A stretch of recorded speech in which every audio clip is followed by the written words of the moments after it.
નમસ્કાર મિત્રો, સ્વાગત છે તમારું અમારી યુટ્યુબ ચેનલમાં। મિત્રો, આજે આપણે એવા મંદિરની વાત કરીશું કે જ્યાં માનતા રૂપે સાડી ચડાવવામાં આવે છે। તો મિત્રો, આ મંદિર ખેડા જિલ્લાના મહેમદાવાદ તાલુકાના નેનપુર ગામે આ અનોખું મંદિર આવેલું છે, જ્યાં માતાજીને સાડી ચડાવવાથી તમામ મનોકામના પૂરી થાય છે તેવી માન્યતા છે। આ મંદિર ચુડેલ માતાજીના મંદિર તરીકે પ્રખ્યાત છે। અમદાવાદથી આ મંદિર 30 કિલોમીટર દૂર આવેલું છે।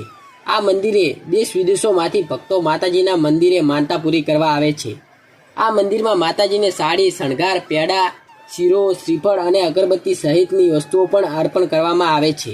આ મંદિરમાં માતાજી મૂર્તિ સ્વરૂપે નથી, પરંતુ જ્યોતિ સ્વરૂપે હાજર છે। અહીં ચડાવેલી સાડી આજુબાજુના ઝાડ પર લટકાવવામાં આવે છે। અત્યાર સુધી કુલ 9 લાખ જેટલી સાડીઓ ચડાવવામાં આવી છે। તો મિત્રો, આ વિડીયો ગમ્યો હોય તો વિડીયોને લાઇક કરી દેજો, શેર કરી દેજો અને સબસ્ક્રાઈબ કરી દેજો।